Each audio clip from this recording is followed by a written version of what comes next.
Welcome back to another episode of MotoGP Mac, and today we're going to talk about KTM confessing that it costs about 70 million euros a year just to race in MotoGP. Now, Stefan Pira gave this example of this is how much it costs so far to get onto a podium level within MotoGP. And he said, obviously, you need a huge budget for a project like taking on the premier class of motorcycle racing. He said if you want to be on a podium, these are the figures. So he also gave some insight into why KTM also added going into the premier class instead of just sticking with Moto 2 and Moto 3. Now he said Moto 2 is the cheapest class to run in, and also Moto 3, because they are the manufacturer in Moto 3, it is a little bit more expensive. But the main reason for moving into the Premier class was that the return on investment or the exposure that they were getting in Moto 2 and Moto 3 is nowhere near what it is in the Premier class.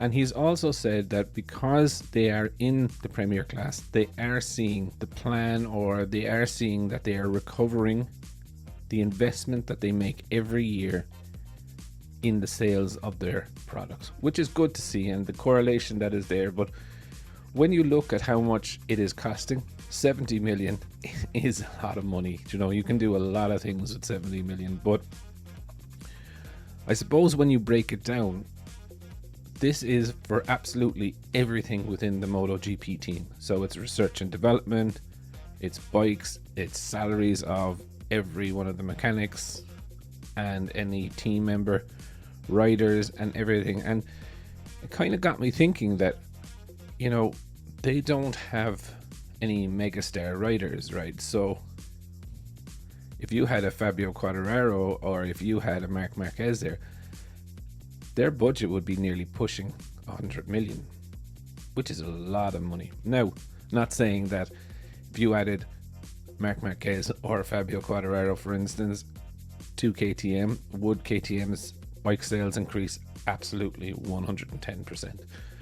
But I suppose the point here is that 70 million euros is a lot, but I personally think that this is actually covering the 4 factory bikes that are out there, or 8 if you want to put it that way. I don't think Hervé Poncharal and Tech Trois are paying a full price for the bikes. Let's just say, for example, I don't think Hervé is paying anywhere near what VR46 are paying for a Ducati, or Gresini are paying for a Ducati. So I think that is all added into this cost. So it's not just running 2 bikes, in my opinion. I think this is running the 4 bikes, or the 8 bikes if you include their spare bikes. So when you break it down that way, it is actually not that bad of a costing for going racing at the pinnacle of motorsport. When you look at it and break it down, realistically it's about 15 million per bike. I am sure that they recoup an awful lot of that money from Red Bull. Not 70 million, mind you, but they do get a nice kickback.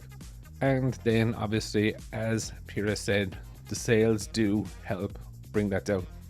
Is running a MotoGP team going to cost you? Absolutely. But if they're seeing the return on investment in sales, brand awareness, all of this, then that is good for them. But I am really excited to see where KTM are going to go in 2023. I think Brad Binder in the last race, but also in the test, was really, really happy.